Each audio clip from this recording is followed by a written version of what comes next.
Hello everyone, कैसे हैं आप सभी लोग। आप सभी का फिर से एक बार बहुत बहुत स्वागत है हमारे स्पेक्ट्रम आधुनिक भारत के इतिहास की इस सीरीज़ में। मैं चंचल कुमार शर्मा आप सभी का एक बार फिर से स्वागत करता हूं और आज हमारा 6th लेक्चर है, 6ठा सेशन है इस सीरीज़ का। और इस समय हम लोग चर्चा कर रहे हैं 18वीं शताब्दी में स्वतंत्र हुए कुछ भारतीय राज्यों के बारे में।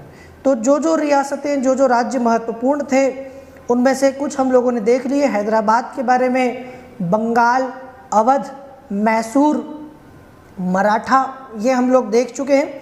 आज हम लोग आगे बात करेंगे केरल के बारे में, जाट राज्य के बारे में, सिख राज्य के बारे में, और फिर हम चलेंगे भारत में अंग्रेज़ों के विस्तार की तरफ कि किस प्रकार से भारत में अंग्रेज़ों का विस्तार हुआ। तो भारत में ब्रिटिश साम्राज्य की स्थापना से लेकर आपको 3 चरणों में इसको समझना है। पहला, अंग्रेज़ों के आगमन जो हो चुका है, भारत में अंग्रेज़ों का आगमन, यहाँ से व्यापार, ये सब हो चुका है। फिर अंग्रेज़ों की भारत में विस्तार, अंग्रेज़ों का विस्तार प्लासी के युद्ध से आप देखेंगे, 1757 से प्लासी के युद्ध से, फिर बक्सर के युद्ध में, और इस प्रकार से फिर विस्तार शुरू हुआ। बीच में सहायक संधि, हड़प नीति, ये भी आएगा। और फिर पढ़ेंगे ब्रिटिश साम्राज्य की नीतियाँ कि भारत में अंग्रेज़ों ने कौन कौन सी जो है नीतियाँ अपनाई थी ब्रिटिश साम्राज्य में।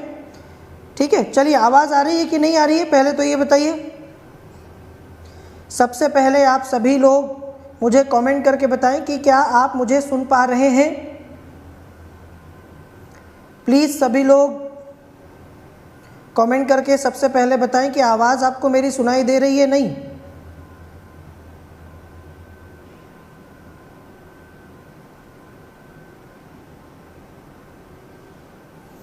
चलिए, यदि आप मुझे सुन पा रहे हैं तो जल्दी से सेशन को लाइक कर दीजिए। यदि आपने सेशन को लाइक नहीं किया हो तो चलो सबसे पहले सेशन को लाइक करते हैं। सेशन को लाइक करने के बाद आप इस चैनल को सब्सक्राइब कीजिए, UPSC with Chanchal Kumar sir को सब्सक्राइब कीजिए, क्योंकि मेरे सारे सेशंस आपको इसी चैनल पर मिलेंगे आने वाले। और शेयर नहीं किया हो तो आप इस सेशन को जल्दी से शेयर कर दीजिए ताकि हमारे और भाई बंधु जो हैं वो भी हमारे साथ सेशन में जुड़ जाएं और उन्हें भी इस सेशन का फ़ायदा हो।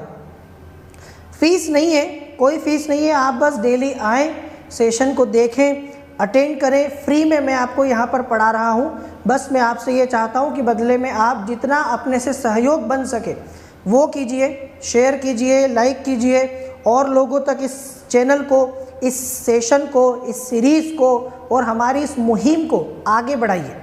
ये आपसे चाहते हैं, ठीक है। बस इतना सपोर्ट आप लोग करते रहिए कि डेली क्लास में आइए और इसको शेयर वगैरह करते रहिए। ये मेरा यूट्यूब चैनल है यूपीएससी विद चंचल कुमार शर्मा, यहाँ आपको मैं मिलूँगा।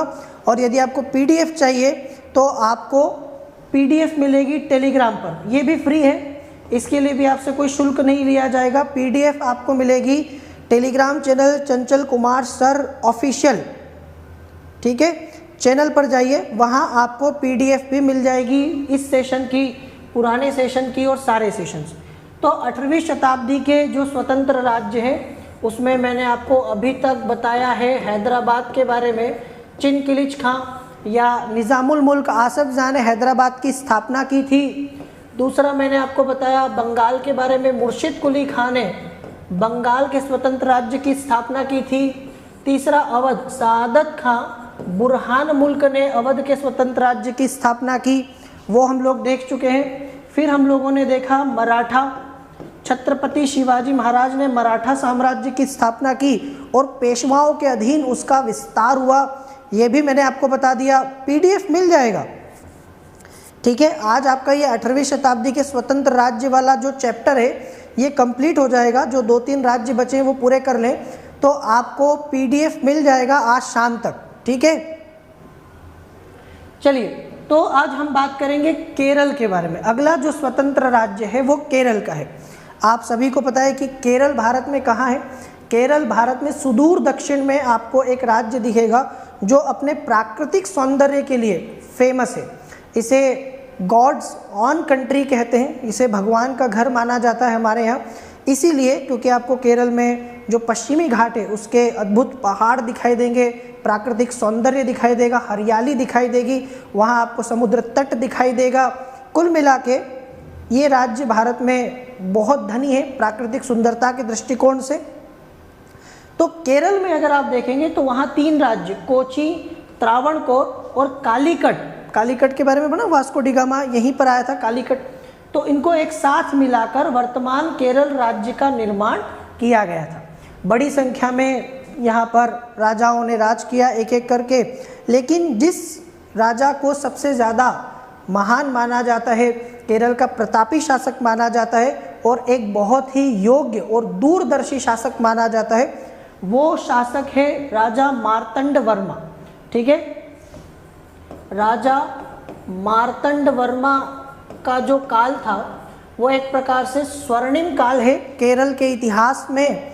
इन्होंने बहुत अच्छे से शासन किया, काफ़ी लंबे समय तक किया, लगभग 1729 से 1758 तक इन्होंने केरल में शासन किया। लेकिन केरल को सबसे ज़्यादा समस्या जो हुई थी वो हुई थी मैसूर से। जिस समय हैदर अली ने मैसूर की गद्दी पर कब्जा किया और धीरे धीरे अपनी योग्यता के दम पर मैसूर के शासन का विस्तार शुरू किया, तो आपको पता है कि मैसूर कर्नाटक का पुराना नाम है और कर्नाटक केरल की सीमाएं आपस में लगती हैं। तो मैसूर जो है कर्नाटक का जब राज्य का विस्तार हुआ तो बढ़ते बढ़ते केरल तक चला गया। तो मैसूर का जो विस्तार हुआ था वो केरल के स्थायित्व के लिए विध्वंसक सिद्ध हुआ, क्योंकि एक तरफ हैदर अली उस पूरे इलाके को, है ना, जीतना चाहता था। वो तमिलनाडु, कर्नाटक, केरल, इस पूरे इलाके पर राज करना चाहता था।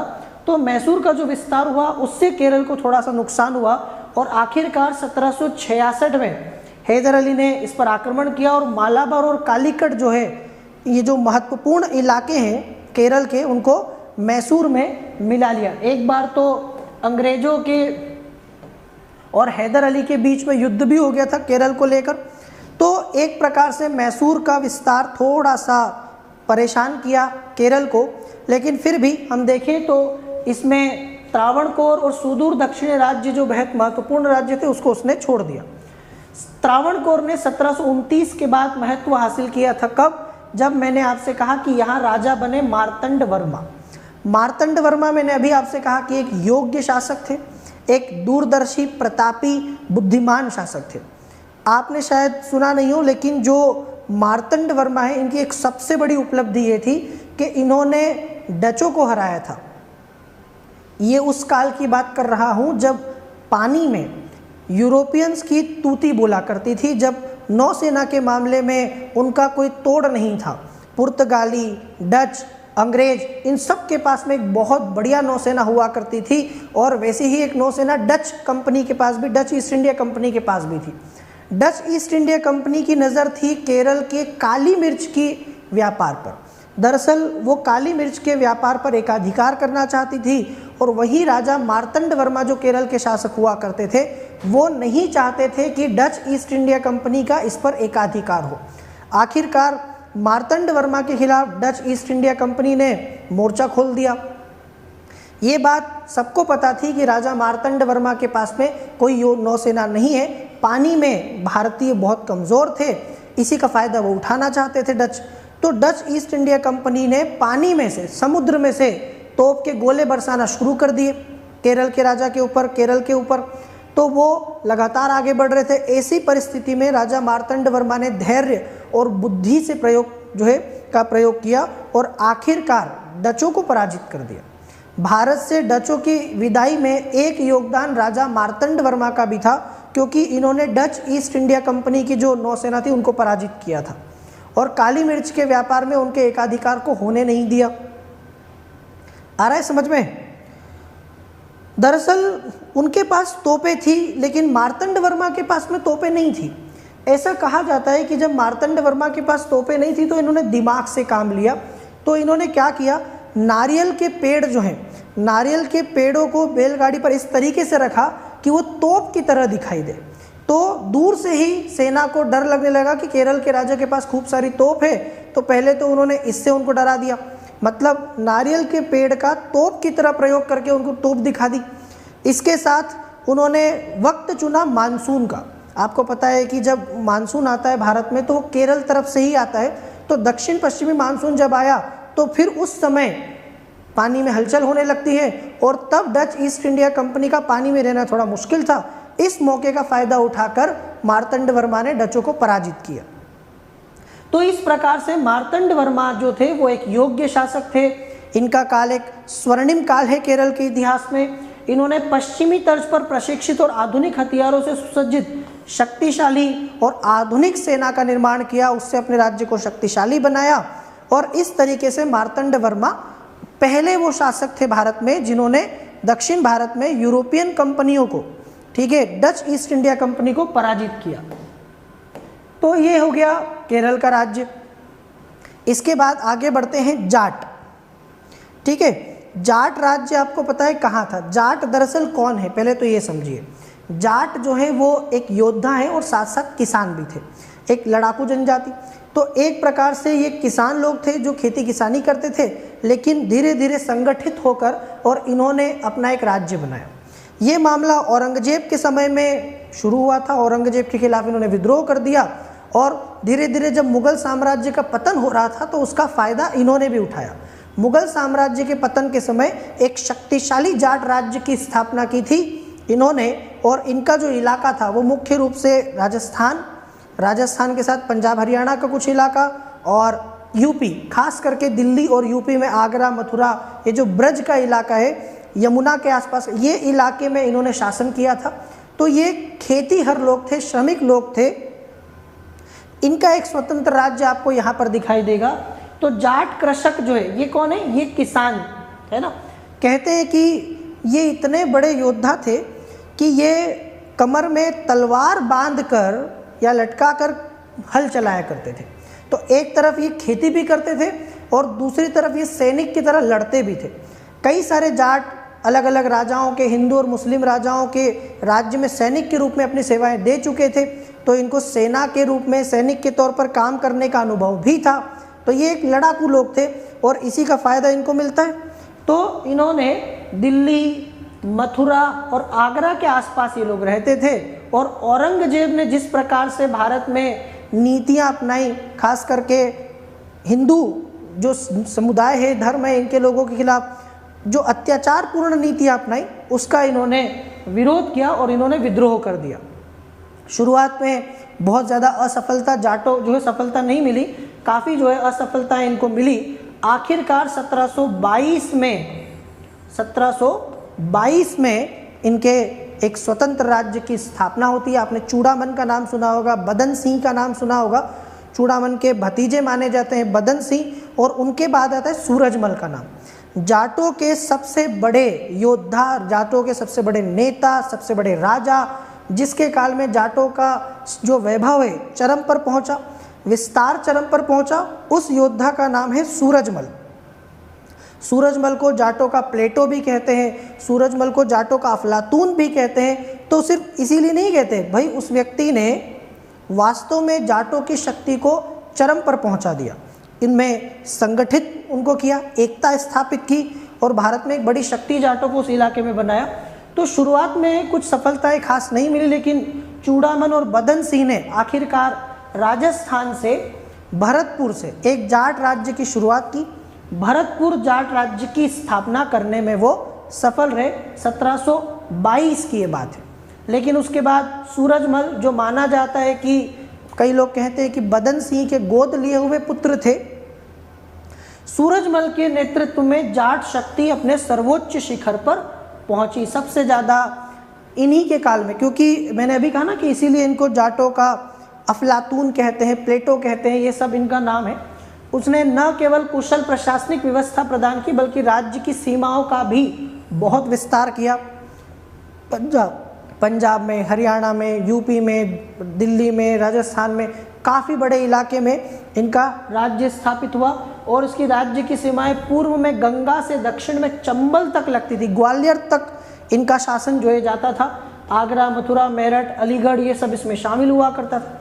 हालांकि जाट राज्य का विस्तार तब तक ही है जब तक सूरजमल के जाने के बाद जाट जो है वो कमज़ोर हो गए। वो ज़्यादा आगे नहीं बढ़ पाए। वो हर वंश के साथ होता है, हर एक राज्य के साथ ऐसा होता है कि जब कोई शक्तिशाली योग्य शासक आता है तो उसका विस्तार होता है, और जैसे ही वो शक्तिशाली शासक चला जाता है तो धीरे धीरे राज्य कमज़ोर होने लगता है।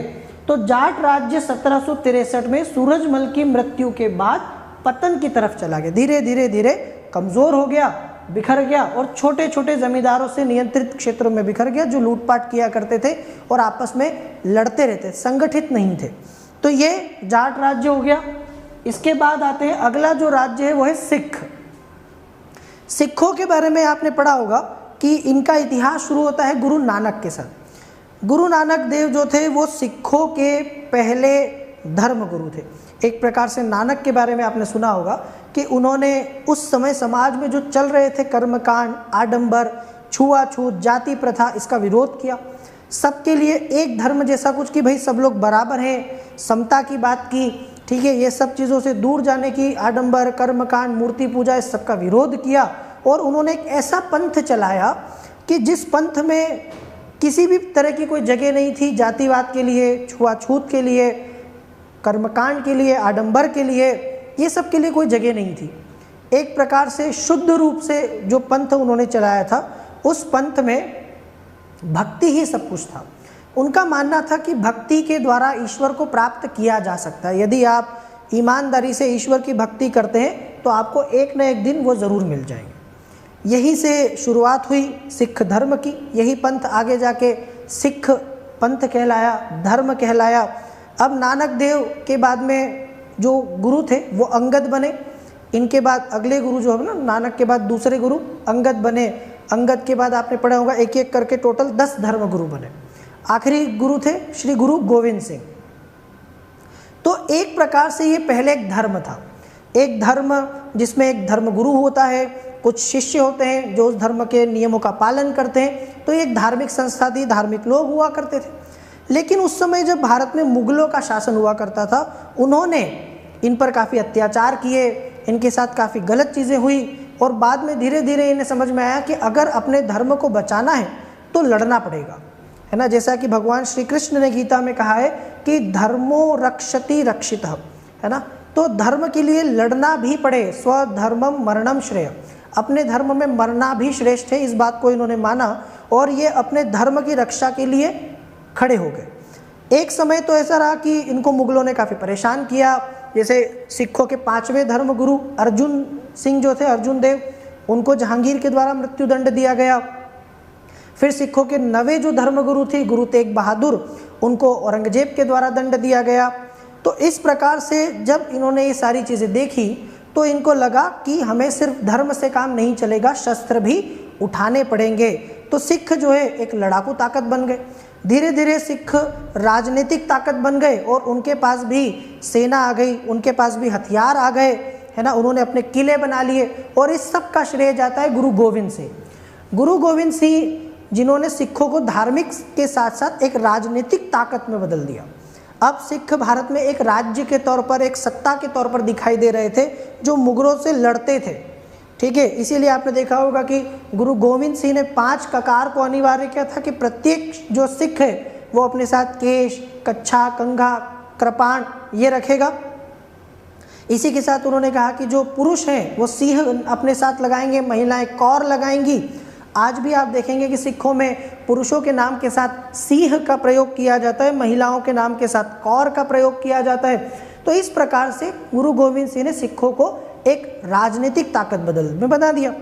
अब वो पहले सिखों के राजनीतिक गुरु भी हुए। जैसे आपने देखा होगा कि गुरु नानक वो सिर्फ धार्मिक गुरु थे, लेकिन गुरु गोविंद सिंह धार्मिक के साथ साथ राजनीतिक गुरु भी बन गए सिखों के। फिर उन्होंने गुरु ग्रंथ साहिब को अंतिम गुरु बना दिया, तो वहीं पर गुरु वाला मामला जो है समाप्त हो गया और गुरु ग्रंथ साहिब अंतिम गुरु के तौर पर जाने गए। इसके बाद आप देखेंगे कि कुछ समय तक सिख जो है आपस में लड़ते रहे और बट गए। जस्सा सिंह अहलुवालिया के नेतृत्व में सिख जो है अलग अलग छोटे छोटे शाखाओं में, जिनको मिसल कहा जाता था, ऐसी 12 मिसलों में, शाखाओं में वो बट गए। लेकिन फिर एक समय ऐसा आया कि ये सारे संगठित हो गए। महाराजा रणजीत सिंह के समय में सिख जो है फिर से क्या हो गए, फिर से एक संगठन बन गए, एक राज्य बन गए जो आपको पंजाब में, भारत और पाकिस्तान दोनों के पंजाब में दिखाई देगा, जो आपको भारत में कश्मीर में, हिमाचल प्रदेश में, हरियाणा में, सब जगह दिखाई देगा। ये पूरा राज्य स्थापित किया महाराजा रणजीत सिंह ने। तो सिखों का जो इतिहास है वो शुरू होता है गुरु नानक के साथ, लेकिन गुरु गोविंद सिंह ने इनको क्या किया, एक आक्रामक पंथ के रूप में रूपांतरित किया कि अपने धर्म और अपने धर्म की स्वतंत्रता के लिए आपको लड़ना भी पड़ेगा, तो आपको लड़ना होगा। फिर बंदा बहादुर, गुरु गोविंद सिंह की मृत्यु के बाद सिखों की कमान संभाली उनके शिष्य बंदा बहादुर ने, जो कि शुद्ध रूप से सिखों का पहला राजनीतिक गुरु बना, जिसने 1708 में सिखों का नेतृत्व संभाला। हालांकि वो पराजित हुआ, मारा गया। फिर नादिर शाह और अब्दाली के आक्रमण के संदर्भ में सिखों ने एक बार फिर सत्ता प्राप्त कर ली। जब नादिर शाह का आक्रमण होता है 1739 में, और फिर अब्दाली के आक्रमण हुए, पानीपत का तीसरा युद्ध हुआ। ये मैंने आपसे कहा भी था कि पानीपत का जो तीसरा युद्ध 1761 में हुआ, इसका फ़ायदा सिखों को मिला, क्योंकि मराठा वहाँ से पराजित होकर आ गए। अब्दाली जीतने के बाद अफ़गानिस्तान चला गया, तो उस इलाके में सिखों ने अपनी पकड़ को मजबूत कर लिया, और उसके बाद में सिखों ने जो है एक राज्य बना लिया बड़ा। तो उन्होंने खुद को 12 मिसल या संधियों में विभाजित किया, और मिसल या संधि या मैंने कहा शाखा, ऐसी अलग अलग सिखों की 12 शाखाएं, आप कहें कि छोटे छोटे स्वतंत्र राज्य हो गए, जिन्होंने राज्य के विभिन्न हिस्सों पर नियंत्रण रखा। लेकिन जिस व्यक्ति को श्रेय जाता है, जिसने इन सबको एक किया, एक शक्तिशाली, एक बड़ा सुदृढ़ सिख राज्य स्थापित किया, वो थे, इन्हीं में से एक मिसल थी सुकरचकिया। 12 में से एक मिसल का नाम था सुकरचकिया, और उस सुकरचकिया मिसल के प्रमुख थे महासिंह। महासिंह के पुत्र का नाम था रणजीत सिंह। तो महासिंह के पुत्र रणजीत सिंह जो हैं, उन्होंने एक पंजाब राज्य की, सिख राज्य की स्थापना की। ये सुकरचकिया मिसल के सरदार हुआ करते थे, और धीरे धीरे इन्होंने अपने राज्य का विस्तार पूरे आसपास के क्षेत्रों तक कर लिया। महाराजा रणजीत सिंह की 2 राजधानी मानी जाती है, एक लाहौर और एक अमृतसर, है ना। महाराजा रणजीत सिंह की राजनीतिक प्रशासनिक राजधानी जो है वो तो लाहौर थी, लेकिन धार्मिक राजधानी अमृतसर थी, क्योंकि वही स्वर्ण मंदिर था। ये सिखों के लिए आस्था का केंद्र हुआ करता था। 1799 में महाराजा रणजीत सिंह ने लाहौर को जीत लिया। 1802 में अमृतसर पर विजय प्राप्त कर ली। तो इस प्रकार से महाराजा रणजीत सिंह का राज्य जो है वो बढ़ रहा था। लेकिन जिस समय महाराजा रणजीत सिंह अपने राज्य को विस्तार दे रहे थे, सुदृढ़ कर रहे थे, उसी समय भारत में कोई और भी था जो विस्तार कर रहा था अपना, लगातार अपने राज्य की सीमाओं को आगे बढ़ा रहा था। और आपको पता है कि वो कौन थे? वो ब्रिटिश थे। भारत में 18वीं शताब्दी की शुरुआत जब हुई, तो अंग्रेज जो है 19वीं शताब्दी की जो शुरुआत भारत में हुई, तो 19वीं शताब्दी की शुरुआत में अंग्रेज भारत में काफ़ी मजबूत ताकत बन चुके थे, मराठाओं को हरा चुके थे, दिल्ली पर कब्जा कर चुके थे, और धीरे धीरे वो पूरे भारत को जीतने के सपने देखने लगे थे। ऐसे में उनकी टक्कर जाके हुई महाराजा रणजीत सिंह ने। लेकिन उस समय महाराजा रणजीत सिंह काफ़ी मजबूत थे। अंग्रेज महाराजा रणजीत सिंह की काबिलियत को, उनकी शक्ति को जानते थे, और बेमतलब वो महाराजा रणजीत सिंह से टक्कर नहीं लेना चाहते थे। रणजीत सिंह भी समझदार थे, उनको भी पता था कि अंग्रेज जो है वो छोटी मोटी शक्ति नहीं है। तो दोनों ने एक दूसरे की शक्ति का सम्मान किया, और दोनों ने एक दूसरे से लड़ने की जगह संधि करना भला समझा। और आप देखोगे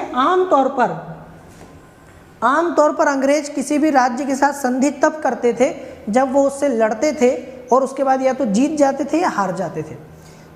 यहाँ आप देखोगे कि महाराजा रणजीत सिंह और अंग्रेजों के बीच में एक संधि होती है, लेकिन उसके लिए कोई युद्ध नहीं हुआ।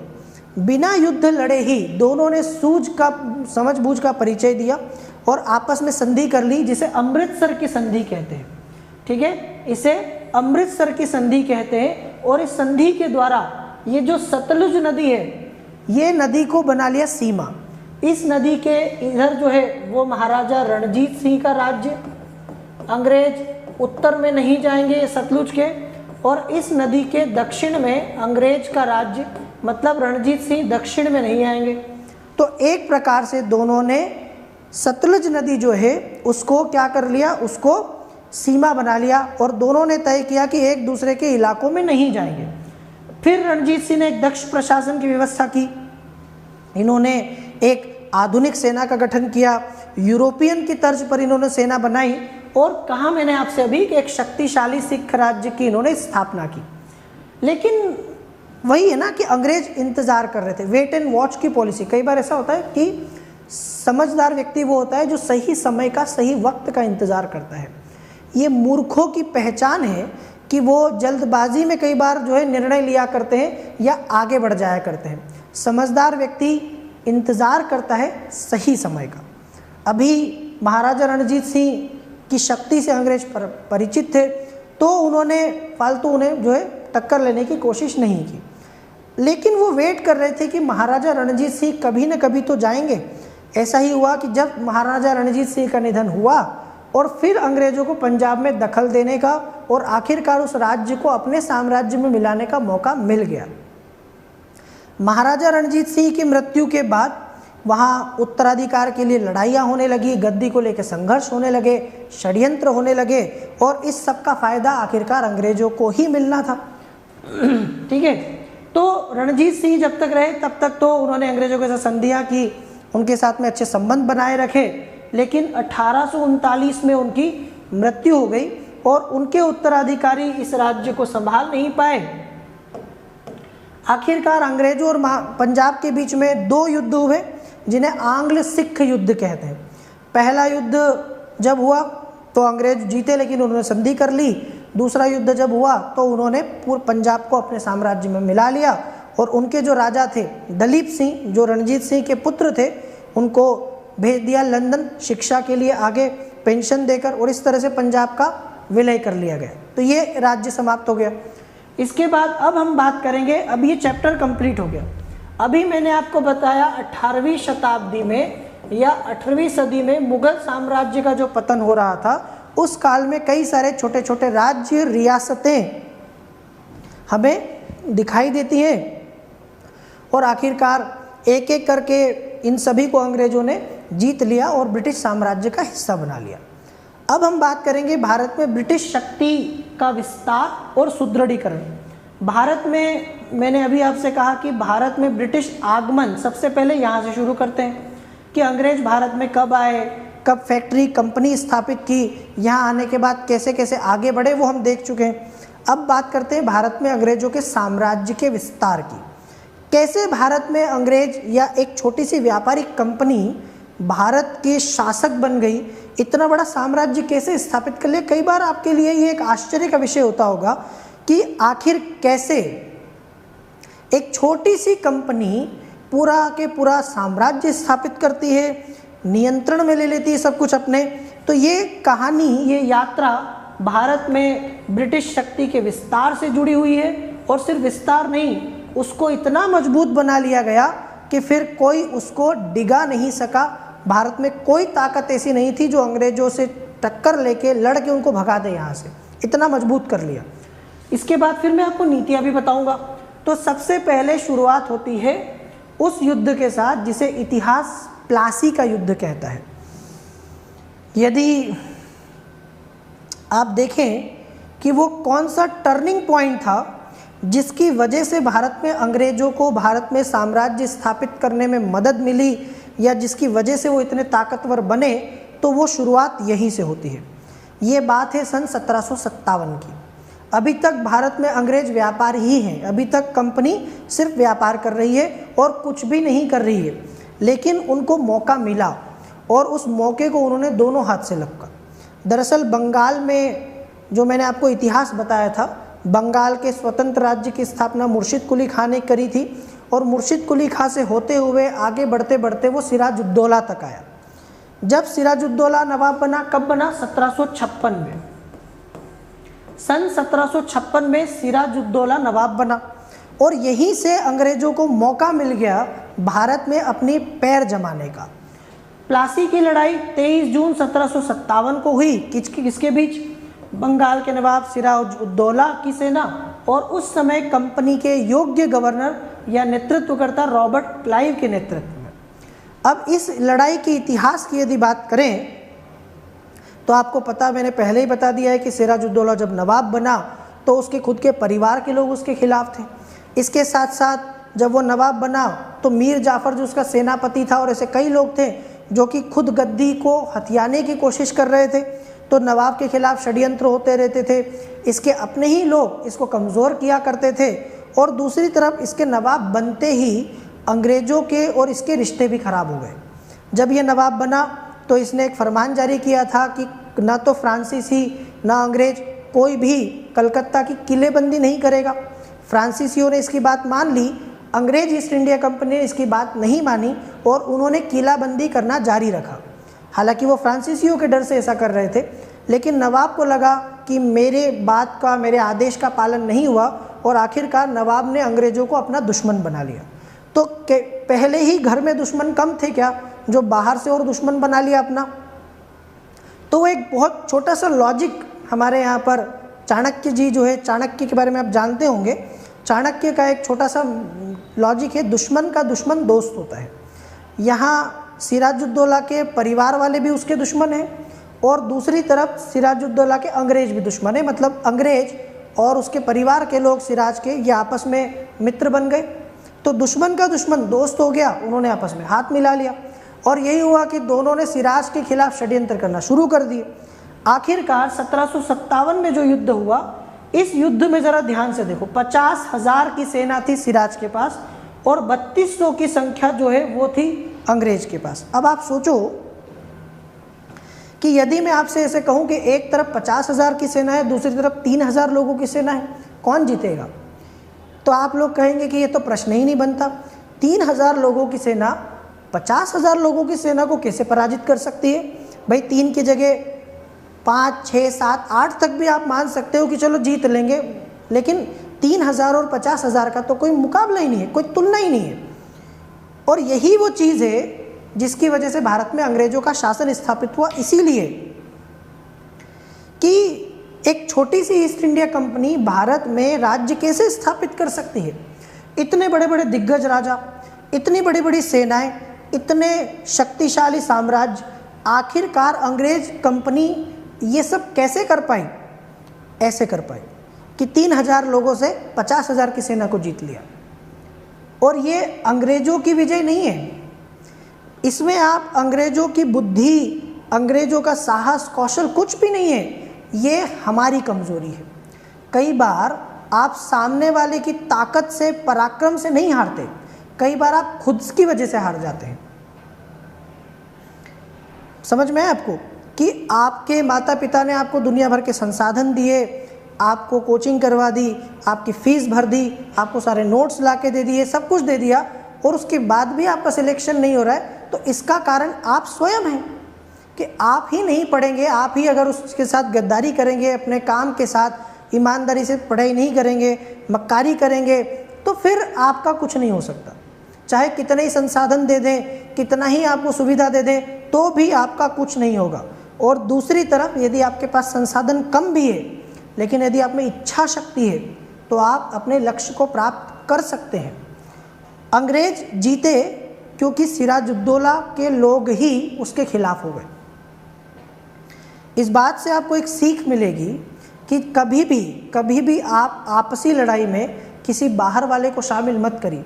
मीर जाफ़र को ऐसा लगा कि अंग्रेज़ों की सहायता लेके सिराज को हटा के मुझे गद्दी मिल जाएगी, जो कि मिली भी सही, लेकिन वो ये नहीं समझ पाया कि मैं पूरी तरह से इन पर निर्भर हो जाऊंगा और हमारे आपसी मामले में किसी बाहरी व्यक्ति को मौका मिल रहा है। और यही एक भूल थी जिसकी वजह से भारत में अंग्रेज़ों का शासन स्थापित हुआ।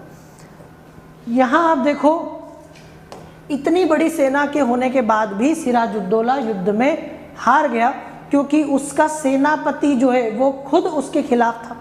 अब सोचो, सेनापति ही अगर किसी का खिलाफ हो जाए, है ना, वो आपने शेर तो सुना होगा, हमें तो अपनों ने लूटा, गैरों में कहाँ दम था। सिराजुद्दौला की कश्ती थी डूबी वहाँ जहाँ पानी कम था। इस तरह से मात्र 3,000 लोगों के साथ वो जीत गए, क्योंकि सिराजुद्दौला के खिलाफ मीर जाफ़र षड्यंत्र में शामिल था और सेना का एक बड़ा हिस्सा युद्ध में भाग ही नहीं लिया। तो आपके पास संसाधन कितने हैं वो मायने नहीं रखता, काम में कितने आ रहे हैं वो मायने रखता है। कहने को आपके पास फेसबुक पर 5000 मित्र हो सकते हैं, सोशल मीडिया पर हज़ारों लोग आपके दोस्त हो सकते हैं, या आपके स्कूल में कॉलेज में कई सारे लोग आपके मित्र हो सकते हैं, लेकिन उस संख्या से कोई काम नहीं बनता। वास्तव में कितने लोग आपके काम में आ रहे हैं, वास्तव में कितने लोग आपके साथ हर परिस्थिति में खड़े हैं, वो मायने रखता है। यहाँ बहुत बड़ी सेना काम ही नहीं आई सिराज के, वो लड़े ही नहीं।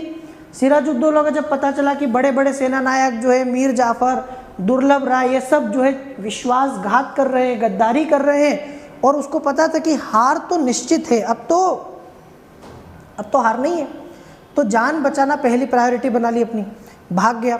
सिराजुद्दौला मैदान छोड़कर, युद्ध क्षेत्र छोड़कर भाग गया। और यही एक योद्धा की निशानी होती है कि वो भागता नहीं है। आपको पता होगा टीपू सुल्तान को पता था कि वो हार जाएगा, क्योंकि उसके खिलाफ अंग्रेज, हैदराबाद, मराठा तीनों लड़ रहे थे, और उसका राज्य पहले ही आधा हो चुका था। उसके बावजूद भी वो लड़ता रहा, लड़ते लड़ते अपनी राजधानी के द्वार पर मर गया, लेकिन भागा नहीं। तो सिराजुद्दौला वैसे भी योग्य नहीं था, वो वैसे ही एक कमज़ोर शासक था।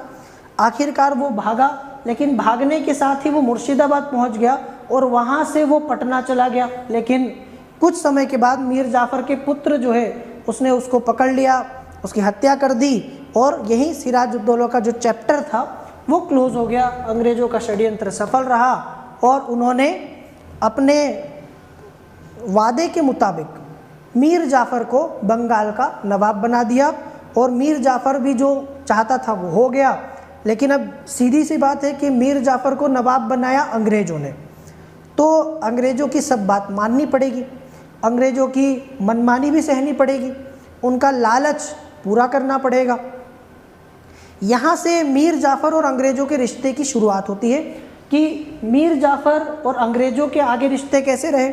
फिर उसके बाद उन्होंने जाफ़र को हटा के कासिम को बनाया, तो मीर जाफ़र और मीर कासिम और उनके साथ अंग्रेज़ों के जो संबंध हैं वो मैं आपको बता देता हूँ। सबसे पहले बात करते हैं जाफ़र की। मीर जाफ़र बंगाल का नया नवाब बना, और जब ये नवाब बना तो प्लासी की लड़ाई से पहले ही क्लाइव के साथ संधि हो चुकी थी। क्लाइव ने तय किया था इसके साथ कि ठीक है ना, आप लोग क्या करिए, आप लोग साथ दीजिए और मुझे नवाब बनाइए।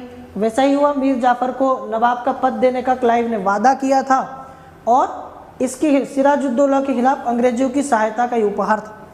कंपनी को नवाब ने अपनी कृतज्ञता के रूप में बंगाल, बिहार और उड़ीसा में मुक्त व्यापार की अनुमति दे दी।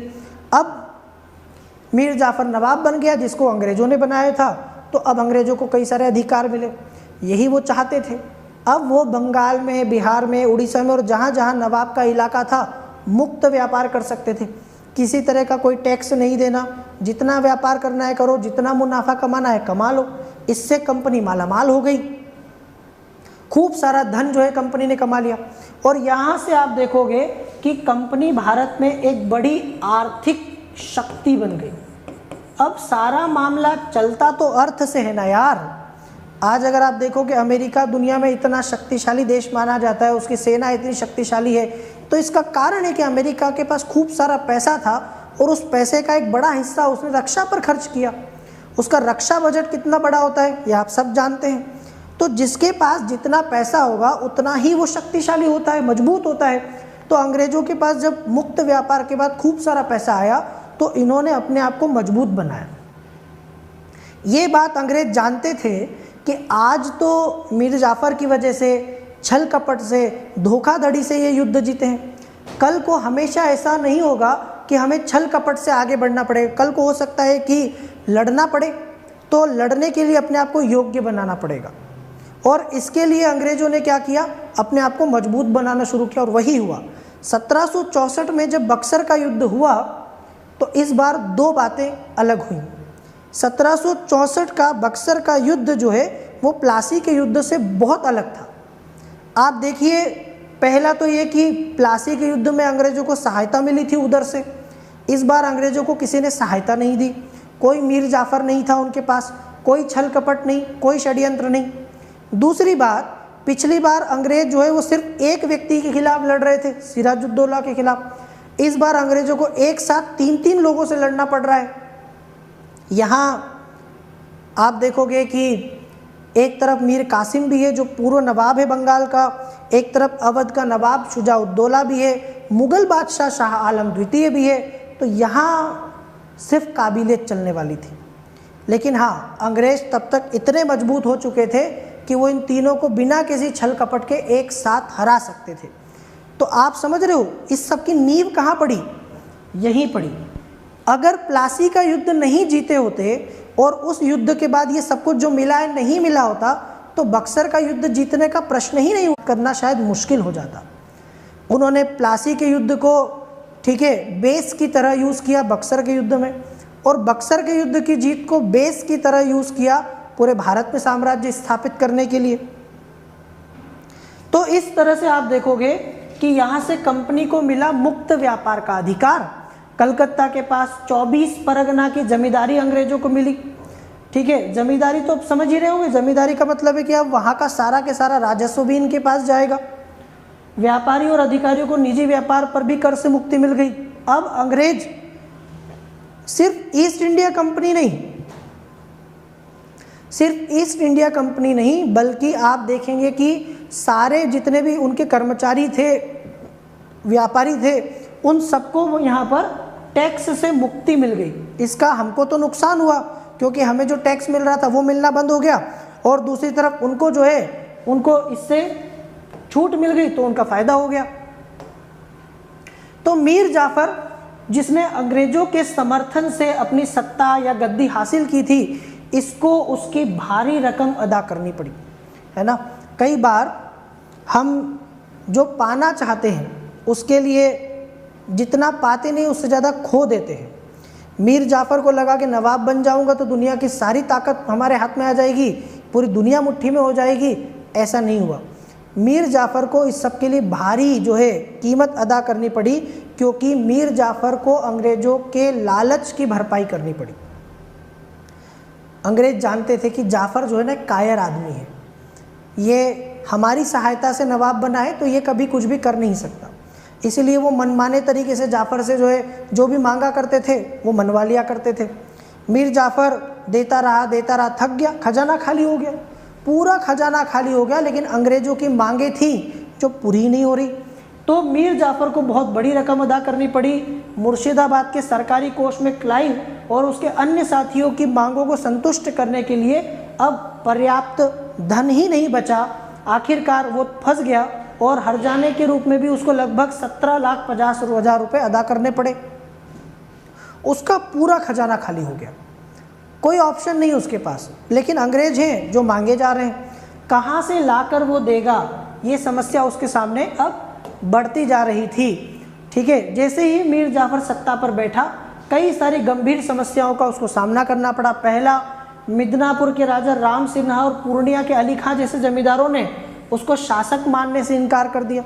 जब आप धोखे के दम पर आप क्या करते हो, हथियाते हो गद्दी, तो हर कोई आपका सम्मान नहीं करता, है ना। सबको पता है कि तुम धोखा करके, छल कपट करके सिराजुद्दौला को अंग्रेज़ों के हाथों जो है पराजित करवा के और तुमने गद्दी हासिल की। तो कई सारे ऐसे लोग थे जिन्होंने उसको राजा मानने से मना कर दिया, नवाब मानने से इनकार कर दिया। फिर अपने कुछ अधिकारी, विशेषकर दुर्लभ राय जैसे कि वफादारी पर उसको संदेह था।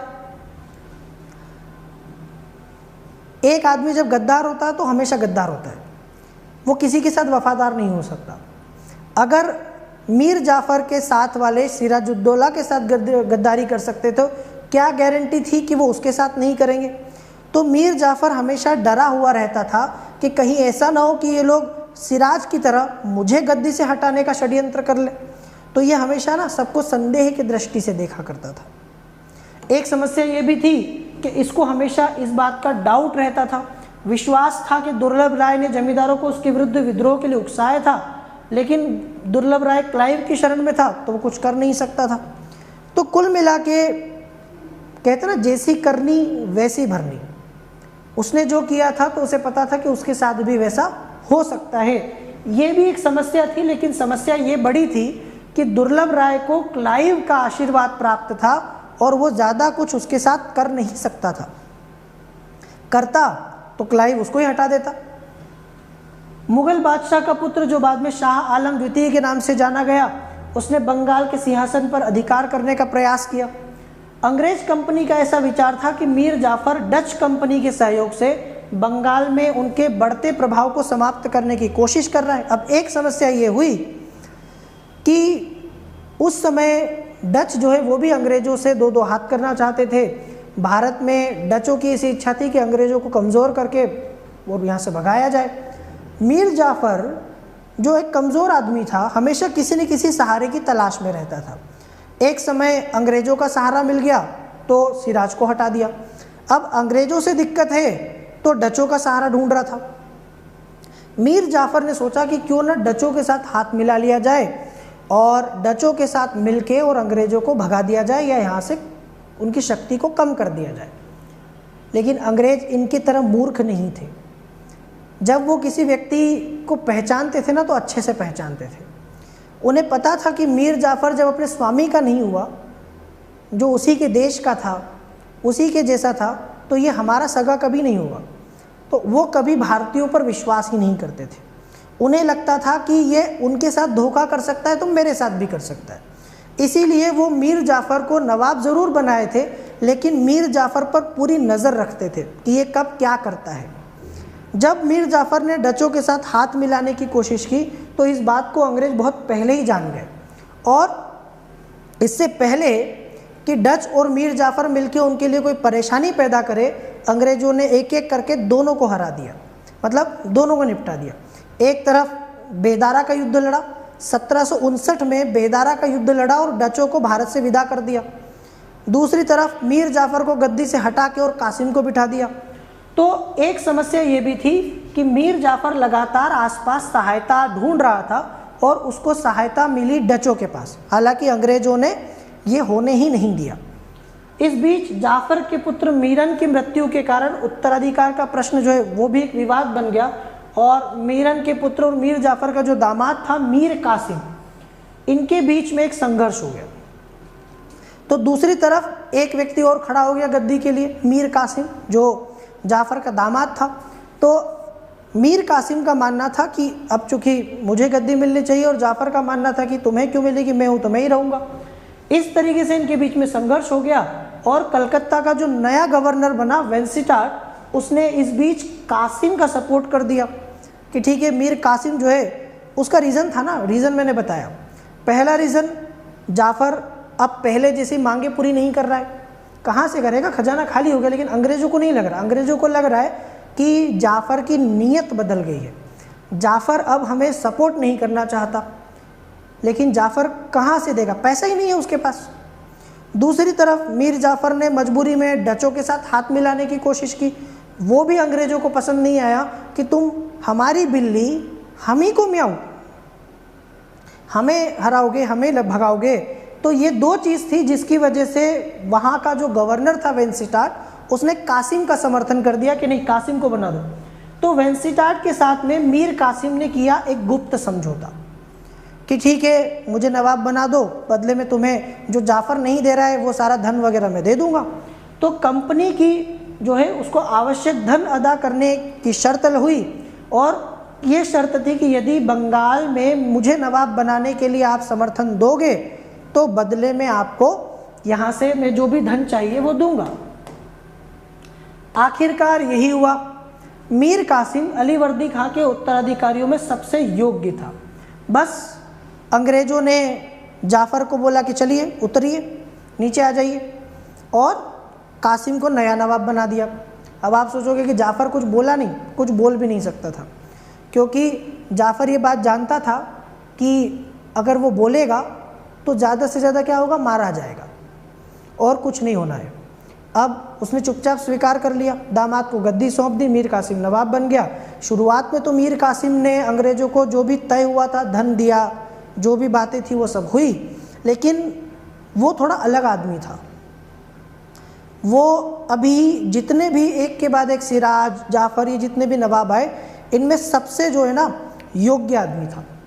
वो जानता था कि अंग्रेज़ों को भगाना ज़रूरी है, क्योंकि वो समझ गया था उनको। इसके लिए उसने क्या किया, इसके लिए उसने अपनी राजधानी को, पहले तो उसने सोचा कि खुद को मजबूत बनाना पड़ेगा, और ये अंग्रेज़ों के आँख के सामने पॉसिबल नहीं है, तो थोड़ा सा दूर चले जाओ। अपनी राजधानी को मुर्शिदाबाद से मुंगेर ले गया। मुर्शिदाबाद बंगाल में आता था और मुंगेर आपको पता है बिहार में आता है। तो वो अपनी आजकल तो बांग्लादेश में आने लगा है, तो वो अपनी राजधानी को कहाँ ले गया, अपनी राजधानी को मुंगेर ले गया, बिहार, थोड़ा सा दूर ले गया, ताकि थोड़ा समय मिल जाए अंग्रेज़ों के खिलाफ तैयारी करने का, और बाद में अंग्रेज़ों को जो है वो यहाँ से भगा दिया जाए। वो योग्य था, और उसने सत्ता प्राप्त करने के बाद दो महत्वपूर्ण काम किए। पहला, अपनी पसंद के अधिकारियों के साथ उसने अपने नौकरशाही का पुनर्गठन किया, क्योंकि उसे पता था कि जब तक अंग्रेज़ों के आदमी उसके आसपास रहेंगे वो न कुछ करने देंगे न होने देंगे। यही हुआ। उसने सबसे पहले तो अपनी पसंद के लोगों का अपनी टीम बनाई। फिर सेना के कौशल और क्षमता को बढ़ाने के लिए उसमें भी सुधार किया, जो मैंने अभी आपको बताया, ठीक है। और राजधानी तो उसने अपनी शिफ्ट कर दी। कलकत्ता में कंपनी का मुख्यालय था, और कंपनी से दूर जाना ज़रूरी था। कंपनी के पास रहकर अपने आप को, ठीक है, ताकतवर बनाना संभव नहीं था, तो अपनी राजधानी को मुर्शिदाबाद से मुंगेर लेके चला गया। उसने व्यापार में कंपनी द्वारा की जाने वाली अनियमितताओं के विरुद्ध कदम उठाने शुरू कर दिए। अब धीरे धीरे मीर कासिम ने अंग्रेज़ों को आंखें दिखाना शुरू कर दी। उसे पता था अंजाम क्या होगा, युद्ध होगा। यही चाहता था कि एक बार थोड़ा सा मजबूत हो जाऊं, फिर देखूंगा इन अंग्रेज़ों को। लेकिन वो ये बात भूल गया था कि अब अंग्रेज़ 1757 वाले अंग्रेज़ नहीं थे। 1757 के अंग्रेज़ों में और 1764 के अंग्रेज़ों में बहुत अंतर आ गया था। अब इनके पास माल था, सेना थी, ताकत थी। अब इनको हराना उसके बस की बात नहीं थी। तो उसने शाही फरमान के वैयक्तिक उपयोग पर आपत्ति जता दी कि कोई भी निजी व्यापार में इसका यूज़ नहीं करेगा, कंपनी कर सकती है बस। 1762 के अंत में मुंगेर में अंग्रेज प्रतिनिधि वेंसीटाट ने मीर कासिम से संधि की। इसमें अंग्रेजों से ली जाने वाली चुंगी की 9% जो है राशि वो रखी गई, पर कलकत्ता की काउंसिल ने संधि को स्वीकार नहीं किया, क्योंकि उनको लगता था कि हम तो मुक्त व्यापार के लिए पैदा हुए हैं, हमने इतना षड्यंत्र करके, छल कपट करके जो कुछ किया, ये इसलिए थोड़ी किया कि तुमको टैक्स देना पड़े। हमने सिराज को हटाया, जाफ़र को बनाया, जाफ़र को हटा के कासिम को बनाया, इसलिए थोड़ी, इस दिन के लिए कि हमको टैक्स देना पड़े। हम मुक्त व्यापार करेंगे, हम 9% भी नहीं देंगे। जबकि मीर कासिम चाहता था कि अंग्रेज फ्री में व्यापार ना करे, कुछ तो दे। बात सिर्फ पैसे की नहीं है, बात स्वामित्व की है। तुम मालिक थोड़ी हो, फ्री में व्यापार करने से मालिक वाली फीलिंग आएगी। तो उसने सोचा कि कुछ तो दो, और इन्होंने सोचा कि 9% चुंगी देंगे। ये बात हुई, लेकिन कलकत्ता की काउंसिल ने इसको पूरा जो है खारिज कर दिया कि हम लोग एक पैसा भी नवाब को नहीं देंगे, हम जो है मुक्त व्यापार करेंगे बस। फ्री मतलब फ्री, कुछ भी नहीं देने वाले हम तुम्हें। मीर कासिम को जब ये बात पता चली तो उसने क्रांतिकारी कदम उठाया और भारतीय व्यापारियों का व्यापार भी कर मुक्त कर दिया। अब ये बात पता चली मीर कासिम को कि इन्होंने संधि की जो बात थी उसको मानने से मना कर दिया कि नहीं, हम तो टैक्स नहीं देंगे, हम तो मुक्त व्यापार ही करेंगे। तो कासिम को आया गुस्सा, और मीर कासिम ने कहा कि अच्छा ऐसा है, ठीक है, तुम्हें मैं बताता हूँ कि नवाब कौन है। तो उसने क्या किया, उसने कहा कि अगर तुम फ्री व्यापार करोगे, मुक्त व्यापार करोगे, तो फिर मैं भारतीय व्यापारियों से क्यों पैसा लूँ। आज के बाद भारतीय व्यापारी भी मुक्त व्यापार करेंगे, किसी को टैक्स देने की ज़रूरत नहीं। तुम नहीं दे रहे हो, मत दो, मैं उनसे भी नहीं लूँगा। पर यह बात अंग्रेज़ों को पसंद नहीं थी। मतलब उन्हें इससे तो दिक्कत थी कि हमसे टैक्स मांग रहा है, उन्हें इससे भी दिक्कत थी कि भारतीयों से नहीं ले रहा है, भारतीय व्यापारियों से लो, क्योंकि हम में और उनमें अंतर है। अगर आप उनसे भी नहीं लोगे, हमसे भी नहीं लोगे, तो फिर बराबरी हो जाएगी। और वो तो थोड़ा वर्चस्व और प्रभुत्व स्थापित कर रहे थे ना अपना। तो इस बात को कंपनी ने अपमानजनक मान लिया। मतलब एक प्रकार से कंपनी ने ऐसे जताया जैसे इंसल्ट हो गई। मीर कासिम मनमानी करने लगा है। अच्छा, पर निकल आए हैं मीर कासिम के, मनमानी करेगा। यहाँ कंपनी और मीर कासिम के संबंध जो है वो खराब हो गए। अब वही कि अंग्रेज मीर कासिम से कहे कि हट जाओ, तो वो ऐसे तो हटेगा नहीं।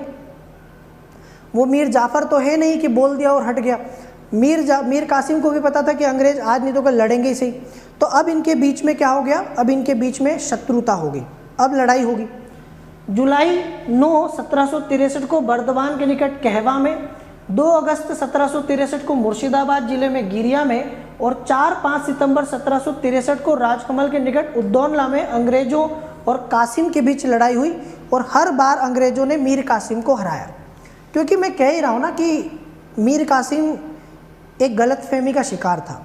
उसे नहीं पता था कि तब तक अंग्रेज़ों के पास कितना माल इकट्ठा हो गया था। अब वो ठीक है कमज़ोर नहीं रहे, तो एक एक करके उन्होंने 1 2 3 बार उन्होंने मीर कासिम को जो है पराजित किया और आखिर जो है मीर कासिम को भागना पड़ा। वो मुंगेर आया अपनी राजधानी, वहाँ से पटना भाग गया। मतलब उसने सोचा कि अगर ज़िंदा रहूँगा तो कुछ कर पाऊँगा, और यहाँ से वो चला गया पटना। मीर कासिम अंग्रेज़ों से बंगाल को हासिल करना चाहता था वापस। अब इस बीच ये हुआ कि कासिम जो है वो भाग गया, और कासिम जब भाग गया तो अंग्रेज़ों ने कहा कि ठीक है हमारा तो पुराना वाला ही अच्छा। उन्होंने मीर जाफ़र को फिर से बंगाल का नवाब बना दिया। देखो मीर जाफ़र, उसके बाद कासिम और फिर जाफ़र। तो उन्होंने लगा कि शायद नहीं, वो कम से कम बात तो मानता था, वो कम से कम मनमानी तो नहीं करता था, आंखें तो नहीं दिखाता था। तो आखिरकार वापस जाफ़र को ही कि ठीक है वो वाला ज़्यादा अच्छा था, तो उस प्रोडक्ट को फिर से लेके आए। दूसरी तरफ मीर कासिम को लगा कि अब इनसे लड़के ही गद्दी ली जा सकती है, पर एक बात समझ में आ गई, अकेले से कुछ नहीं होगा। क्या करें, कहाँ जाएं, किससे मदद लें? तो भागा चला गया अवध। अवध का नवाब था शुजा-उद-दौला, और अवध के नवाब के पास जाके उससे सहायता मांगी कि मेरी सहायता कीजिए, और यहाँ से अवध का नवाब जो है वो उसके साथ हो गया। फिर इन्हें लगा कि 1 से भले 2 और 2 से भले 3। मुग़ल बादशाह जो था वो कब से बंगाल पर कब्ज़ा करने की कोशिश कर रहा था, वो भी नहीं कर पा रहा था। तो मुग़ल बादशाह से भी बात की जाए, सुना है कि उनको भी इंटरेस्ट है बंगाल में, और अंग्रेज़ों से पीछा छुड़ाना वो भी चाहता है। तो ठीक है, मुग़ल बादशाह से बात की गई, उसने कहा मैं भी आई एम इन। टीम बढ़ गई, 1 2 3, मीर कासिम, अवध का नवाब और मुग़ल बादशाह। बस इनको लगा धुआं कर देंगे, तीनों मिल जाएंगे तो अंग्रेज़ों को जो है बंगाल से नहीं भारत से भगा देंगे। पर नहीं, तब तक अंग्रेज इन तीनों की पकड़ से दूर जा चुके थे। अभी वो समय नहीं था कि वो इन तीनों से हार जाएं। तो मीर कासिम बंगाल को हासिल करने के लिए अवध की तरफ भागा, और अवध के नवाब शुजा-उद-दौला और उसके साथ मुग़ल बादशाह शाह आलम द्वितीय के साथ संधि कर ली। चलो आ जाओ सब लोग साथ साथ, ठीक है। लेकिन तब तक मुग़ल बादशाह भी तो नाम का मुग़ल बादशाह रह गया था। मुग़ल बादशाह तो वैसे ही कमज़ोर हो गया था। आपको पता है कि औरंगज़ेब के मरने के बाद से ही मुग़ल साम्राज्य के बुरे दिन शुरू हो चुके थे, तो उनके पास तो वैसे ही कुछ नहीं बचा था। सारा के सारा जो साम्राज्य था वो बट चुका था, छोटे छोटे राज्य आ गए थे, टुकड़ों में बट गया था, कमज़ोर हो चुका था। फिर ऊपर से मराठाओं ने बची हुई कसर मराठाओं ने पूरी कर दी। मराठाओं ने पूरा मुग़ल साम्राज्य जो है वो अधमरा कर दिया।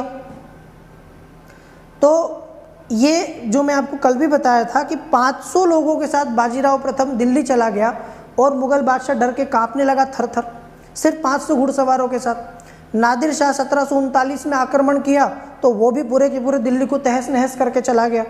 तो इनके पास सिर्फ नाम का मुग़ल बादशाह था, वैसे मुग़ल बादशाह जैसा कुछ बचा ही नहीं। और यहीं पर ये तीनों ने एक साथ होकर अंग्रेज़ों के खिलाफ बक्सर का युद्ध लड़ा।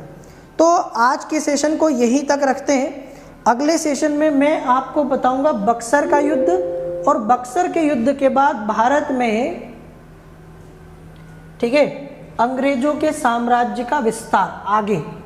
बक्सर के युद्ध के बाद कैसे उन्होंने भारत में बंगाल में द्वैत शासन की शुरुआत की, द्वैत शासन क्या था, उसके क्या परिणाम हुए, वो सब हम लोग देखेंगे। बड़ा इम्पोर्टेंट टॉपिक है। और फिर हम धीरे धीरे देखेंगे कि कैसे अंग्रेज़ों ने दूसरे राज्यों को भी अपने साम्राज्य का हिस्सा बनाया, और फिर क्या नीतियाँ आगे अपनाई थी। चलिए, तो आप सभी का बहुत बहुत शुक्रिया, thank you very much, thanks for watching. यदि आपको सेशन अच्छा लगे तो प्लीज़ इसको लाइक कीजिए, लाइक करना ना भूलें, और लाइक करने के साथ साथ आप सभी को पता है शेयर भी करना है। बहुत कम बच्चे सेशन को लाइक कर रहे हैं, तो जितने लोग देख रहे हैं उसका कुछ हिस्सा तो कम से कम लाइक करें। लाइक के साथ साथ शेयर करना ना भूलें। और UPSC with Chanchal Kumar sir, ये जो यूट्यूब चैनल है इसको सब्सक्राइब कर लीजिए, नहीं किया है तो बेल आइकॉन को दबाइए। अगर आपको नोटिफिकेशन चाहिए हर क्लास के तो आपको मिल जाएंगे। और पीडीएफ आपको चाहिए तो आप आ जाइए पीडीएफ इस टेलीग्राम चैनल पर, Chanchal Kumar sir official. Link के लिए परेशान नहीं होइए, आपको इसी सेशन के और हर सेशन के कमेंट बॉक्स में इस टेलीग्राम चैनल की लिंक पिन करके दे दी जाती है, तो आप सीधे भी टेलीग्राम चैनल को कमेंट बॉक्स से ज्वाइन कर सकते हैं। फीडबैक देना ना भूलें, कुछ बच्चे फीडबैक देते हैं, बताते हैं कैसा लगा नहीं लगा, या जो सजेशन है वो भी बताते हैं। कुछ लोग इकोनॉमिक्स को शुरू करने के लिए कह रहे हैं, ठीक है, कुछ बच्चे अलग अलग एनसीईआरटीज़ के लिए कह रहे हैं, सब होगा। अब देखो, एक साथ तो नहीं कर सकते, थोड़ा सा पेशेंस रखिए, धीरे धीरे धीरे सब होगा। और क्या आप लोग 30 दिन का खाना एक दिन में खाते हैं क्या? नहीं खाते ना, डेली खाते हैं, फिर वो पचता है, अगले दिन फिर खाते हैं, फिर वो पचता है, ऐसे ही। तो एक साथ खाने का कोई मतलब भी नहीं है, तो थोड़ा सा समय दीजिए, धीरे धीरे हम लोग सब करेंगे। अगर आप लोगों का साथ रहा, सपोर्ट रहा, सहयोग रहा, तो निश्चित रूप से वो सब होगा जो आप चाहते हैं। आंसर राइटिंग सेशन भी होगा, प्रैक्टिस सेशन भी होगा, ठीक है, अलग अलग सब्जेक्ट्स भी होंगे, एनसीईआरटीज़ भी होंगी, सब होगा। Okay, so bye bye, thank you very much, thanks for watching, जय हिंद।